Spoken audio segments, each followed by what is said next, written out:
Welcome back to another Caring Support podcast. This week, we are here with someone who I consider a friend and a really great guy, Mr. Ari. And I'm going to call him Mr. Ari only because, he's going to get into all the whole branding and everything, which is great, but it is Ari Weinstein.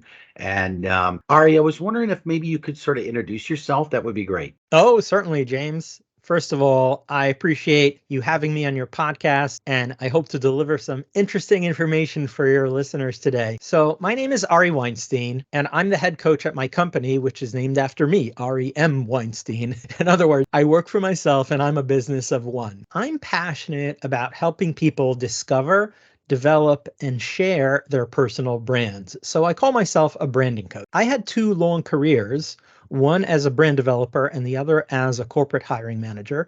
And I use the knowledge that I gained from those two careers in my coaching to guide my clients. Awesome. That's great, Ari. Well, we really appreciate you being here.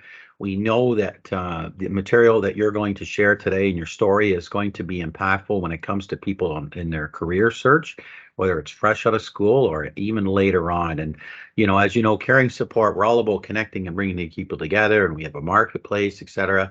And so we want to be of value to certainly everyone on the platform, whether that is healthcare organizations, schools, but especially the candidate. So of course, the lovely Callie is here today, and she's going to ask you some amazing questions, and then I'm going to sometimes offer any other things or question a couple other aspects of the stuff that you say. Okay, go ahead, Callie, please. All right, let's put you right in the hot seat right away with the number one question of the day, and that is going to be, what is brand coaching? Yeah, that's a very good question because it might not be a familiar term to our listeners. So brand coaching is what most people call career development coaching, also sometimes called career mobility coaching, with a focus on personal branding. So for our listeners, it might be helpful to understand what I mean by personal branding. What is branding? So I'm going to share a really simple definition. Branding is the impression you make on others. For professionals in healthcare and other industries, we make those impressions through both formal and informal interactions, whether it's with patients, with colleagues. So you're always making an impression, right? And therefore, you already have a brand. So when it's time to work on your career advancement or even on starting your career, there are some specific brand assets that help you, such as your resume. Your resume is really a branding document in a way. A cover letter, the way you present yourself in a job interview. And you can improve all of those things by working with a brand coach like me. Now, there are resume coaches, interview coaches, and other types of career coaches who don't call themselves brand coaches, but they do the same thing as I do, and I'm not alone. There are also other career coaches who are known as personal brand coaches. Sorry, I was muted there. That's awesome. I like it a lot, Ari. I know personally with many people on our team is, you have to have that level of confidence. And, if your personal brand is based on, you're really learning who you are and knowing, the impact you're going to create on others, then it's huge, right? Absolutely. So Callie, please. So let's move on to the next question. Can you share some insights on the importance of brand coaching for healthcare professionals and how it can positively impact their careers? Yes, absolutely. But first, let me be clear that I'm not a healthcare professional myself, right? Now, I have a bit of a story. When I was very young, I wanted to be a doctor. And I come from a big family. My second oldest brother was in medical school while I was in first grade, and he gave me a stethoscope. So for a long time, I considered a career in medicine, but I didn't do so well in biology. So I found other pursuits. I found technology and art, and I ended up in a non-healthcare career. But today I work with clients who have medical credentials, including doctors, nurses, first responders, and active duty members of the armed forces. So for all of those people, and also my non-healthcare clients, my message is that personal branding is really a key life skill. James, as you just pointed out, when you develop your brand, you learn to make a specific impression on others.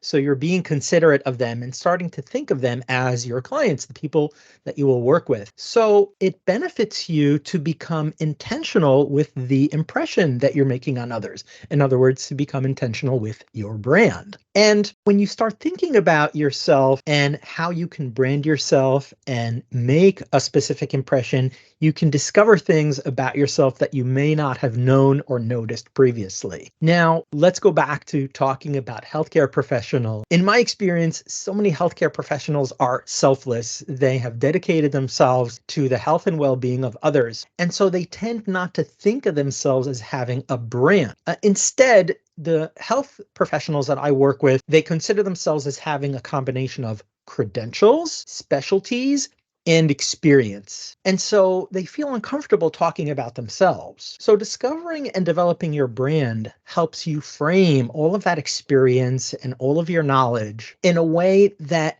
makes it easier for you to introduce yourself with more than just your title and your credentials.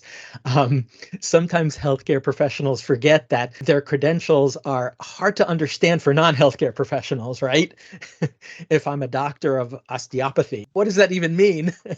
So focusing on your personal brand helps smooth the interaction between you and non-healthcare professionals and other people whom you might want to interact with outside of your field. Interesting. Yeah, I agree. I think a lot of times, Ari, that when many of the healthcare organizations we work with, sometimes certain people in HR have always been used to doing it a certain way. They've always been looking at the resume, the credentials, the whatever. And I think that what's important too is, do we really understand who this person is, how well they'll fit into our environment? And has this person really shown that this is who I am beyond all that?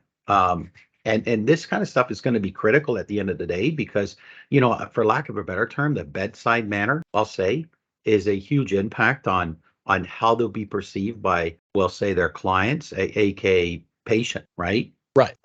So yeah, I mean, I agree with you 100%. What are some effective strategies that healthcare professionals can use to differentiate themselves and stand out from the crowd? I like this question because, again, in healthcare, we're in a regulated industry and standardization is expected. And, that's what leads to better patient outcomes, right? When we all follow the strict standards. But if you're a healthcare professional who wants to stand out, the first thing I encourage my clients, whether they're in healthcare or not, to do is recognize that you're unique. Your combined qualifications, life and work experience, and your areas that you have chosen to focus on and to specialize in, they make you unique. You're not just another faceless professional in scrubs or a lab coat. So next, to differentiate yourself, consider, what are your values? What is it that attracts you to your specialty? When you can start to become passionate, to talk, in an excited way about what you do, as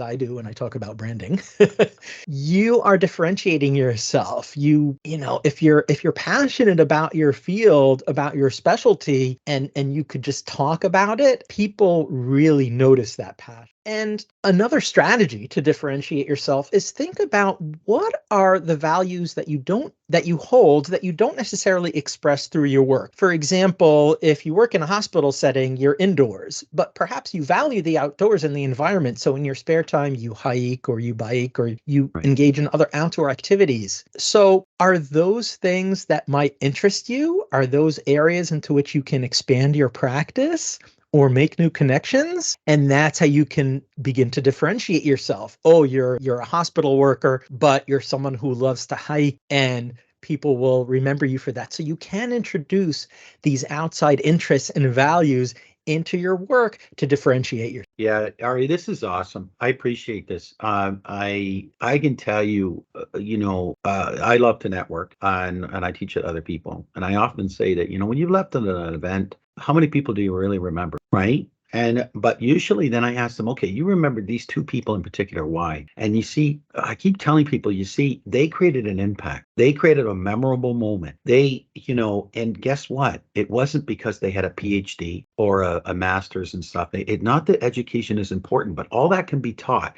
What's really hard to teach is a great attitude, and to teach how people can realize that they should embrace who they are, know what their passion is, and then go out and actually rock star that. And if they were to do that, it's huge, because we think of the greatest teachers we've ever known. You think of maybe some doctor or a nurse or whatever that you interacted with that you never forgot, because you loved how much they really took an interest in you and wanted to know who you were beyond just think of you as the next person. Oh, here's the EKG, here's this, here's that. Let me take your pulse. Let me take, all those kinds of things. This just a perfunctory type things that are done. So it is very, very important. And I think on our team, what we did from the very inception is create something different and building it like a community for people to feel like they're part of something special.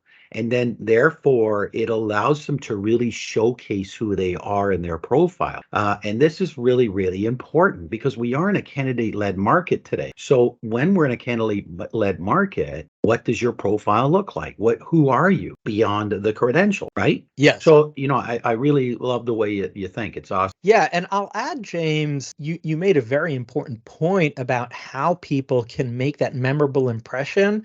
And what I want to assure our listeners is this is a learnable skill. This is, you don't need some kind of natural gift. I used to be a very shy person. I literally would stand against the wall at networking events, just afraid to approach anyone. I learned how to do this. Anyone can learn it. Exactly. How can healthcare professionals effectively showcase their expertise and skills to attract new opportunities or advance in their current roles? So there are a couple of ways healthcare professionals can do this. I thought of two that I can talk about today. Number one is to look for mentoring and teaching opportunities. And you can ask for these at work. Consider, who are the teachers that you already work with?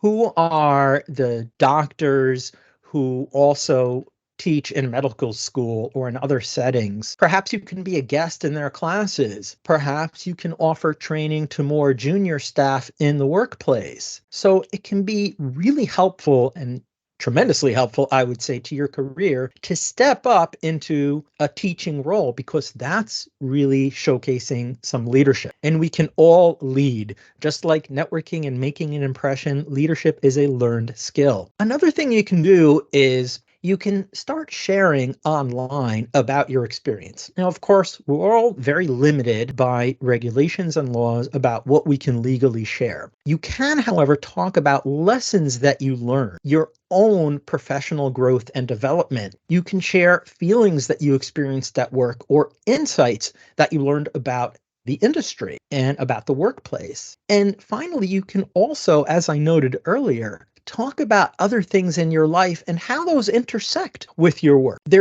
We're all just single people and we have a life outside of work, and it's okay to talk about that. So these are ways to showcase your skills and your expertise. If you can connect a life experience to something you've done at work, people say, oh, this is a thoughtful way to think about your work. And that's a way to showcase your expertise on social media or in conversations with people. Yeah, excellent. I often think that when you're talking about that, it's a case of lead with value and helping others, sharing the stories, how, those things that you learned in life. It doesn't matter what it is. It could be on a personal level.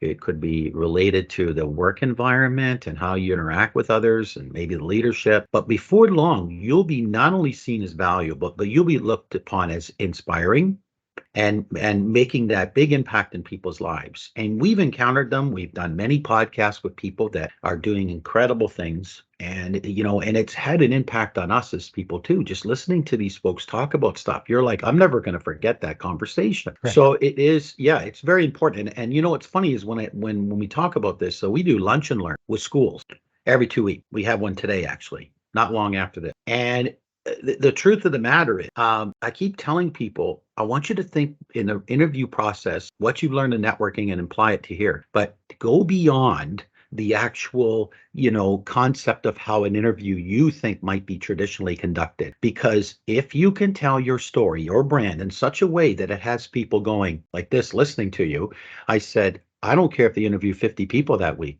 They'll remember you, right? And, and what is the message behind that? So make sure it creates impact on all areas. And this is something you can practice, not to sound canned, but it really does go to the core of saying, I'm really learning who I am, what I'm passionate about, whatever. And I can't wait to say that. And when you do, people are going to be like, oh my God, this person's awesome. Like, this is the kind of people that we're looking for, who are willing to think outside the box, who really take care of in our case, it's patients because it's healthcare.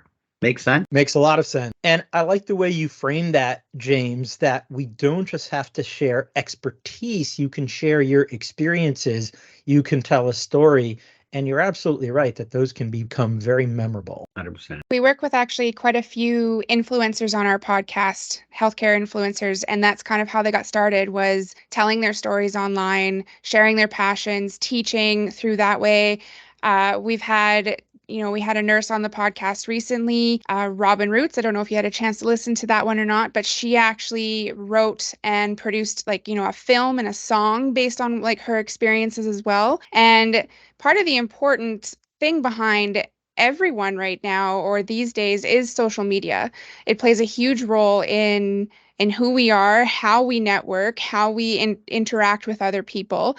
Obviously, there are major do's and don'ts when it comes to social media, especially if you're looking for work and you're looking for higher up work and stuff. You really want to make sure that your permissions and everything are set and privacies are set very, very strict. But that said, how can healthcare professionals leverage social media platforms to enhance their personal brand and create valuable connections within the industry? So I'm going to focus a little bit on LinkedIn. And certainly Robin and other influencers who are on other platforms can be inspiration. So my first message to anyone who's thinking about doing that is you don't have to reinvent the wheel. There are people who have gone before you, and you can look at what they're doing and be inspired. But let's focus on LinkedIn for a moment, because that's really where I have a lot of expertise, and I can probably talk about LinkedIn a little more than other platforms. I'm an advocate of LinkedIn for personal branding because of the extent to which you can showcase yourself and your work on that platform. Think about this.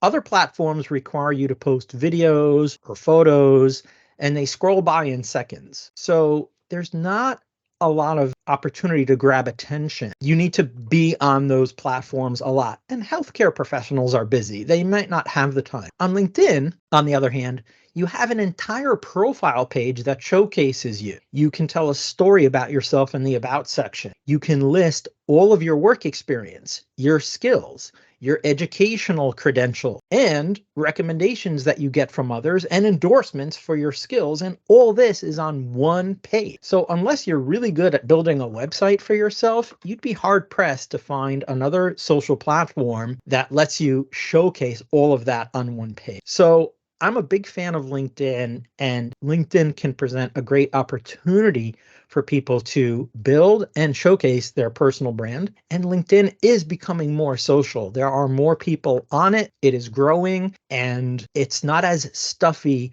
and boring as people think.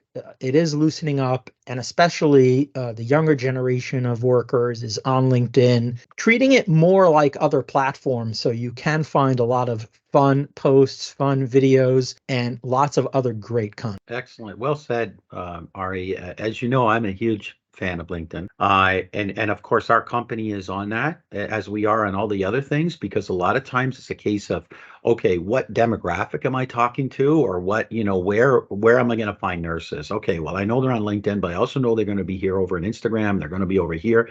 So we have to look at all aspects of that. And Callie, of course, is fantastic in our marketing team to help with those initiatives, to figure out where it is we should be posting and what that content looks like, because we're always thinking of our audience, of course, and bringing value to them. So, I agree with you, because I know when I have been at events and had an opportunity to speak about LinkedIn, I've often asked people that you usually see a couple of different profiles.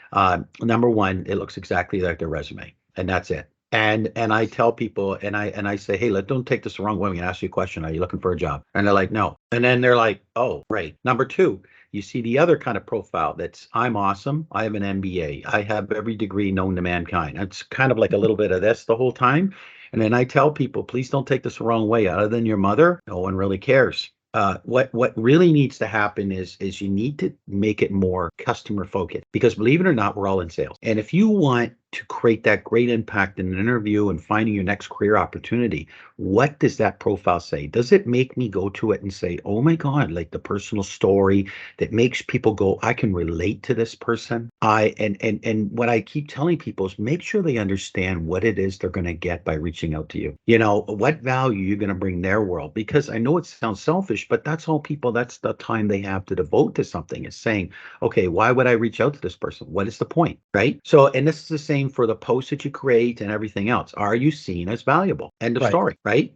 So, Yes. and then there's a lot of real estate, like you said, the about section, I think it was used to be called summary. That's a lot of landscape, a lot of real estate there where you can share a lot of stuff about who you are, what other kind of rich content, the recommendations, the endorsements, all that stuff is fantastic. So yeah, I'm a big proponent of it myself, and our company is created different pages and stuff to create that great impression. Because caring support really at the end of the day wants to make sure people understand we're trying to lead with providing value to the healthcare landscape instead of saying, hey, you know, what's in it for me, right? Yes, I would encourage your listeners to play back what you just said, James, because you really completed the picture very well. I only talked about a profile as a way to showcase a personal brand. But like you said, there's such a great opportunity to present content to really tell stories and demonstrate how you add value. And in that regard, LinkedIn is as rich as other platforms. Certainly, you can pen stories on Instagram and tell those same kind of stories. But on LinkedIn, it's easy to track back to your profile and see what else can I learn about this person, and where did they go to school, and where have they worked, and what do they say about themselves. So Yeah. I find it to be a great tool, and I like the way you Yeah, I think completed some that. people, Ari, it's a good point, because some people I think struggle with the fact that it's saying, hey, when I go into networking and see people, hey, there's no replacement for a true interaction of meeting with people. Yes, but you only have so much time that you have to take it offline and say, hey, let's go for a coffee on LinkedIn. I can immediately read everything all about this person. And then I'm like, oh my God, I align with these values. I love the way this person thinks, or I love the content they put out. Every time I read it, I feel better or more inspired, or it gives me direction, whatever that might be. So enough said about that. I don't want to hold up. We're going to shift into talking a little bit more about healthcare workers that are mid-career. So it's important, obviously, for healthcare workers that are just coming into their careers to obviously have this brand going in. But then we have healthcare professionals that are maybe mid-career that are looking to either make a change roles entirely, or change companies, and they don't know where to go, don't know where to start. They haven't looked at their resume. They haven't looked at anything in years. So when we're thinking about that, what are some common challenges that mid-career healthcare professionals face when it comes to personal branding and business development, and how can they overcome them? It's a very good question, and it's a deep subject, because this is what I spend a great deal of time with my clients on. And I work with many mid-career professionals. So let's first preface by noting that to develop your personal brand, you're exploring what you value and how to communicate about what you value. And that's a big part of the personal brand development process. So with that in mind, what I find are among the biggest challenges for mid-career professionals in healthcare and in other industries is recognizing that they feel stuck. Being restless at work can be hard to detect. Your gut feelings about maybe I could be doing more or doing something different, they're hard to notice. And the reason this is difficult is because you become habituated to working hard, to grinding, and persevere. Now, healthcare professionals experienced even more of this during COVID, right? You had to double down on working hard to the point of exhaustion and burnout. So how do you all feel when the worst is over, if it is? Are you happy at work or not? And what is it you really want? Another reason it's hard to consider this and why this is a challenge is because, to the extent possible, healthcare professionals and other mid-career professionals want to leave work at work. They don't want to keep thinking about work when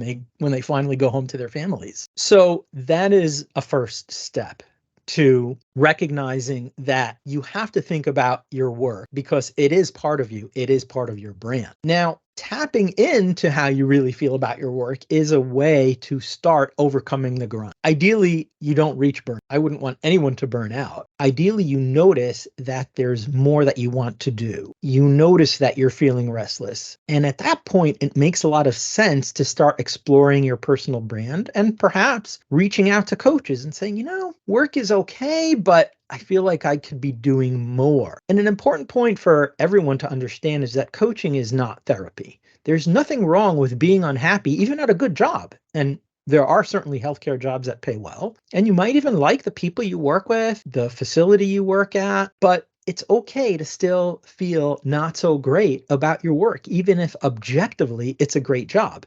And that's where career coaches come in. We help our clients recognize exactly what's going on, what could make them feel more fulfilled, and how can they break through to find even better work and more. It's pretty hard to talk. That was awesome. I tell you right now, I can tell you that when you talk about the burnout and people being looking for mentorship and coaches and sometimes even therapy, all important attributes are people you could go to seek help, whatever that might be. And it's very critical. I can tell you that, recently we had launched our managed services program where we place people. So it very often starts with healthcare organizations who are too busy to find people, to really hunt them, to be creative. I'm saying, I'm sorry, I'm like a director of care at a long-term care. I'm doing the job of what feels like 65 people, and I don't have time. I love what you guys are doing, but I don't have time. I said, no problem. Okay, I'm going to find you a nurse. I'll find you an RPN and an RN or whatever it might be. And then they pay for that time. And it's way cheaper than an agency model because it's their employee and it's way cheaper. And people are like, oh my God, this is cool. And I can hand people to you ready to be interviewed, gone through a standard set, sort of vetting level that we work with each client to determine what that would look like. But the reason I say this is because I cannot get over how many nurses I've been on calls with to get to know them, and they probably could use a coach. They were struggling with a lot of different things. They're great people. They want to go on to the next thing, but they're concerned about the environment because of where they've been, the problems they're going through. And I see it as a tremendous opportunity for us to help them understand where things are at, how we can help, where we can coach, where we can make them feel greater.